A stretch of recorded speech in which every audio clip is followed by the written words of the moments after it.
말씀은 누가복음 1장 26절에서 56절입니다.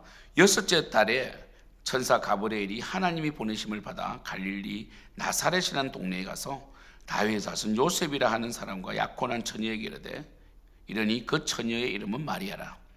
그에게 들어가 이르되 은혜를 받은 자여 평안할지어다. 주께서 너와 함께 하시도다 하니 처녀가 그 말을 듣고 놀라 이런 인사가 어찌함인가 생각하며 천사가 이르되 마리아여 무수하지 말라. 내가 하나님께 은혜를 입었느니라. 보라 내가 잉태하여 아들을 낳으리니 그 이름을 예수라라. 그가 큰 자가 되고 지극히 높으신 이의 아들이라 일컬어질 것이요 주 하나님께서 그 조상 다윗의 왕위를 그에게 주시리니 영원히 야곱의 집을 왕으로 다스리실 것이며 그 나라가 무궁하리라.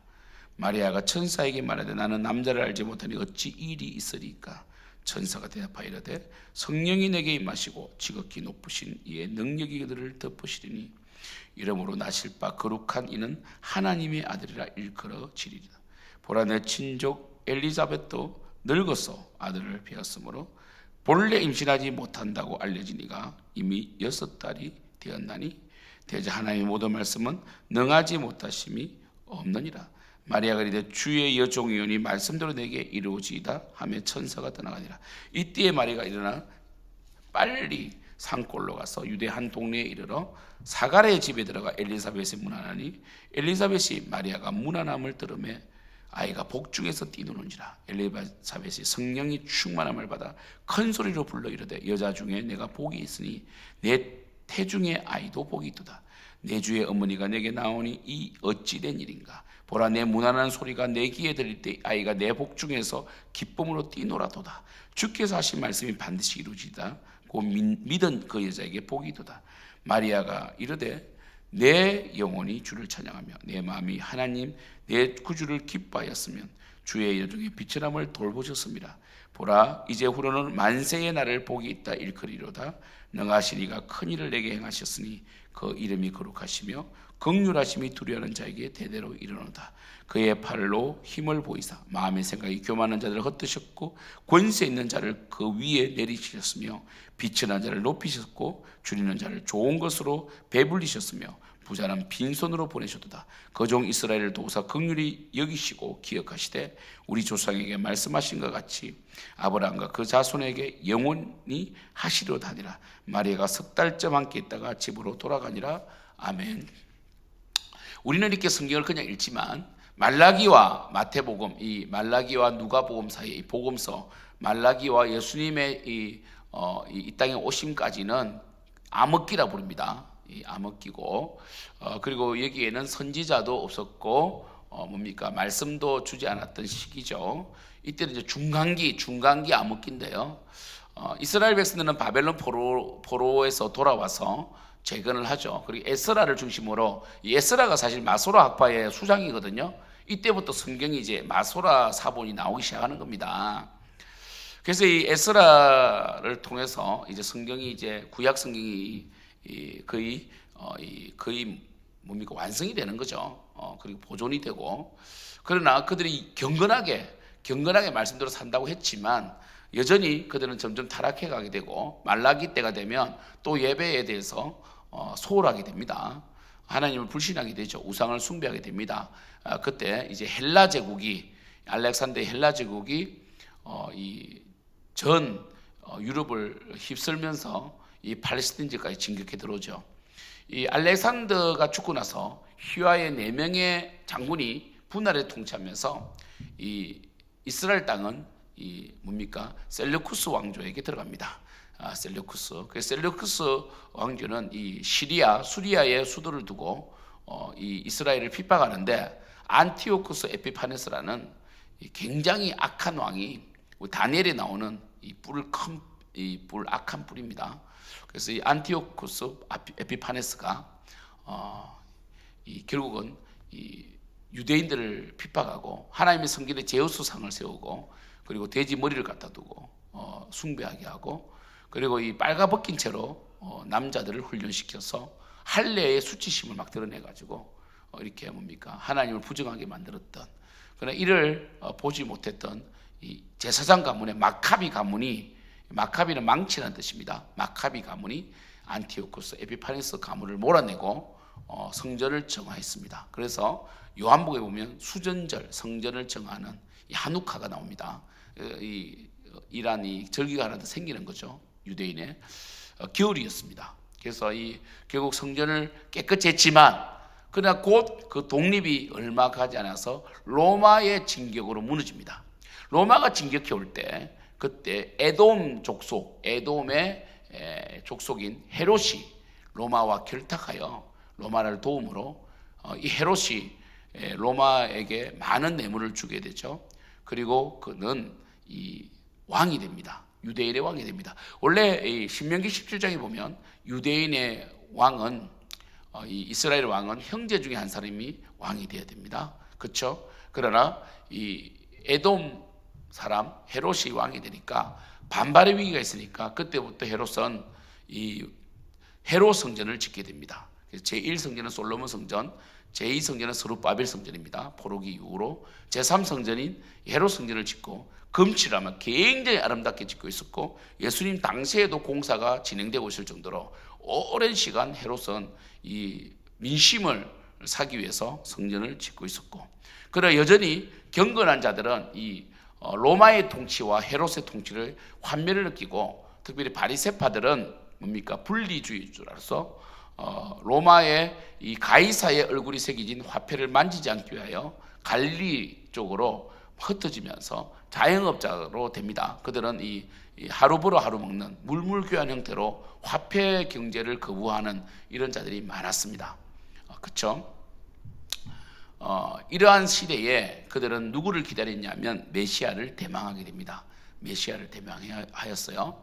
그래서 그때 이제 우리 메시아 둥이라 해서 아이가 태어나면 다윗과 같은 이 땅을 통치하고 완전히 다른 이방 민족을 몰아낼 수 있는 다윗과 같은 메시아, 정치적인 메시아를 기대하면서 그들은 이름을 예수라고 붙였어요. 예수님 당시에 예수가 참 많았습니다. 그리고 마리아도 많았습니다. 그래서 영희와 철수처럼 우리나라에 제일 많은 이름이 영희가 아닙니다. 지금 영희 말고 또 바뀐 것 같아요.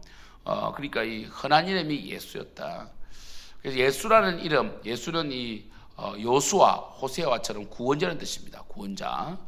이런 이름을 많이 붙였습니다. 그래서 예수둥이죠, 어찌 보면. 그래서 우리 예수님을 구분할 때 나사렛 예수다 이렇게 말합니다. 나사렛 예수. 예수님은 이 메시아는 베들레헴에서 나기로 되어 있죠. 유다 지파 가운데 유다의 후손으로 그죠. 그래서 예수님께서 나사렛에서 사역하시니까 나다나엘이 뭐라고 했습니까? 나사렛에서 선한 것이 날 수 있느냐 이렇게 말했죠. 그 말은 뭐냐면 나사렛에는 메시아가 난다는 어떤 기록도 없다는 것이죠. 이러한 가운데 이런 굉장히 어두운 암흑 시대에 바로 예수님께서 이 땅에 오셨다는 거죠. 그래서 하나님께서는 예수님의 이 마가는 예수 그리스도의 복음, 하나님 나라 시작, 그죠? 예수 그리스도 복음이 하나님 나라다 이렇게 이제 시작을 알리고 있는데 이 복음이 잘 전파될 수 있도록 하나님께서는 회당을 이 각 전 세계에 유대인의 회당이 있게 하셨고 회당을 중심으로 바울이 복음 전하잖아요. 그리고 전 세계 언어를 이 헬라어로 통일해 놓았습니다. 그래서 이 기원 전 3세기 때 LXX 70인경이 번역이 됩니다. 그래서 구약 히브리어가 헬라어로 번역이 되어서 그저 70명의 이 유대인에 의해서 알렉산드리아에서 번역됐다 그러죠, 그렇죠? 그래서 이 70인경이다 해가지고 이 구약 사람들 그러니까 히브리어가 아니라 헬라어로 성경을 볼 수 있도록 되었고 예수님께서도 이것을 인용할 정도로 권위 있는 그렇죠. 그래서 우리가 지금 보고 있는 성경은 마소라 사본 구약의 마소라 사본 그리고 70인경을 기초로 해서 번역이 됩니다. 그래서 우리 대한민국 성경을 우리 이제 친구들이 잘못 알고 있는 것이 뭐냐면 우리 청년대학부도 잘못 알고 있는 게 마치 영어를 번역한 걸로 아는데 그렇지 않습니다. 우리 개혁 개정이나 개혁 한글 성경은 이제 원문을 바로 번역하는 이런 번역본인 걸 아시면 되고요. 요즘 번역본이 참 많이 나옵니다. 그래서 쉬운 성경도 참 번역이 잘 돼 있고, 그리고 개혁 한글도 참 번역이 잘 돼 있습니다. 근데 개혁 한글이 사투리도 있고, 존 노스라고 존 노스가 우리나라 성경을 번역했는데 이 함경도 사투리가 많았어요. 그래서 존 노스 성경이 우리나라에 배포를 못했습니다. 다시 언더우드 아펠레더 목사님이 팀을 꾸려서 존 노스 성경을 쓴 것이 아니라 다시 처음부터 번역을 합니다. 존 노스 역은 우리나라에 배포되지 못했습니다. 사투리도 많이 섞여 있었고 그래가지고 그러나 존 노스 성경이 이 원산 지역을 굉장히 복음화하였고 그리고 이 초대 한국교회에 엄청난 영향을 미쳤죠. 그래서 이 언더우드 목사님이 처음에 한국에 왔을 때에 세례 받으려고 막 사람들이 몰려오는 거 깜짝 놀랐다는 거죠. 언더우드 목사님은 이 신혼여행을 전도여행으로 다녀왔거든요.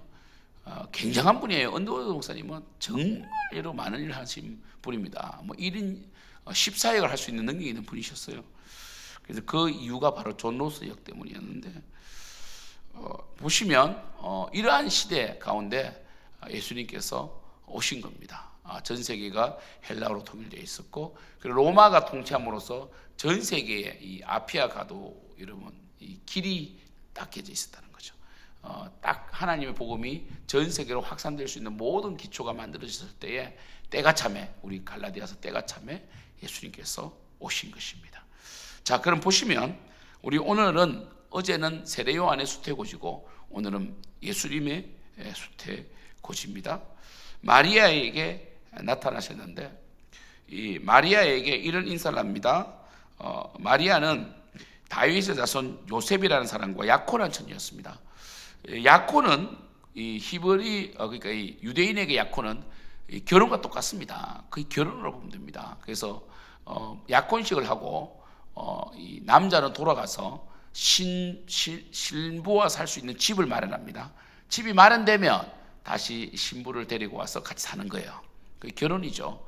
삼손 우리 사사기도 나오죠. 삼손이 결혼하고 집을 짓고 데려갔더니 그 장인이 자기의 부인을 다른 사람에게 주부렸죠. 그래가지고 열받아가지고 여우의 300마리 여우를 잡아가지고 꼬리를 묶어서 불을 태워버렸잖아요.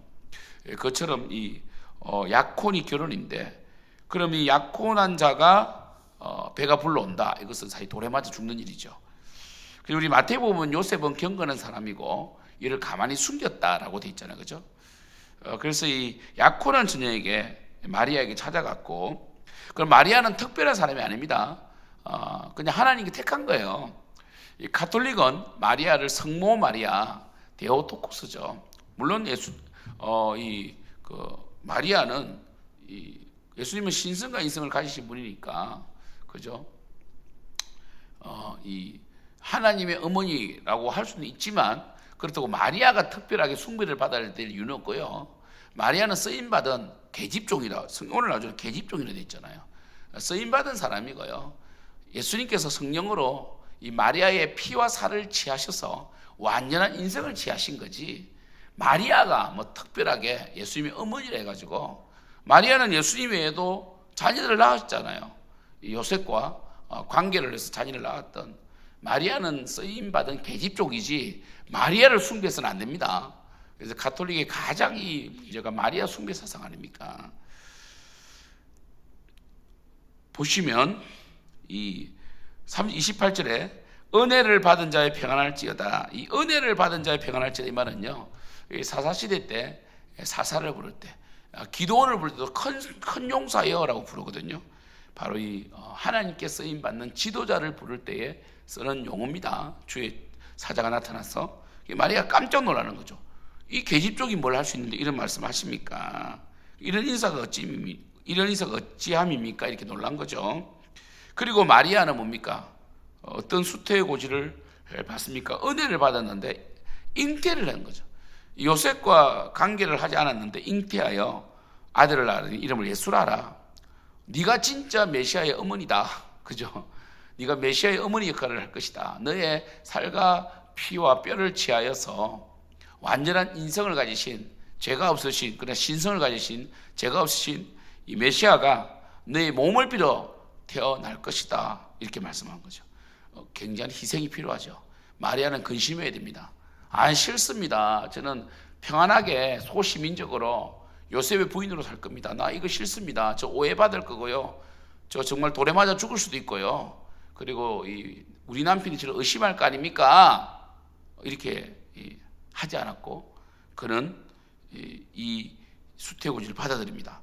31절 그가 큰 자가 되고 지극히 높으시니 아들이라 일컬어질 것이요 주 하나님께서 그 조상 다윗의 왕위를 그에게 주시리라 되어 있습니다. 다윗의 왕위, 이 모든 것은 메시아에 대한 내용입니다. 메시아라는 거죠. 영원히 야곱의 집을 왕으로 다스리실 것이며 그 나라가 무궁하리이다. 영원한 나라는 메시아. 우리 다니엘이 뜨인 돌, 그죠? 그리고 이 시편에 다윗이 뭡니까? 주라 일컫는 영원한 나라. 그리고 이 모세와 야곱의 예언에 나오는 영원한 통치. 예수 그리스도 아닙니까? 34절 마리아가 나는 남들을 알지 못하니 어찌 일이 있으리까? 나는 남자와 경험하지 못했습니다. 35절 성령이 임한다. 성령께서 잉태하게 하셨다. 성령이 내게 임하고 지극히 높으신 이의 능력이 너를 덮으시리니 이름으로 나실 바 거룩한 이는 하나님의 아들을 일컬으시라 되어 있습니다. 그리고 엘리사벳도 늙었지만 아들을 배웠다. 이것이 증거다 이렇게 말했고요. 6달이 되었다 그랬고 37절 대자 하나님의 모든 말씀은 능하지 못하심이 없느니라. 그렇죠. 하나님이 왜 이걸 못합니까? 그래서 요즘 자유주의 신학자들은요 예수 그리스도의 이 성령의 잉태시를 부인합니다. 예수님 인간으로 봐요. 그리고 그들의 하나님이 늘 그렇죠. 예수님 인간으로 보는 거예요. 그냥 초인으로 봅니다. 아닙니다. 예수님 하나님이십니다. 성령으로 잉태하신 거 맞습니다. 참 이런 것들을 부인하면 안 됩니다. 그래서 우리가 사도신경을 이 독립교단이 왜 사도신경을 하지 않는지는 이해를 못하겠어요. 독립교단이 사도신경과 주기도문을 안 한다는 거예요.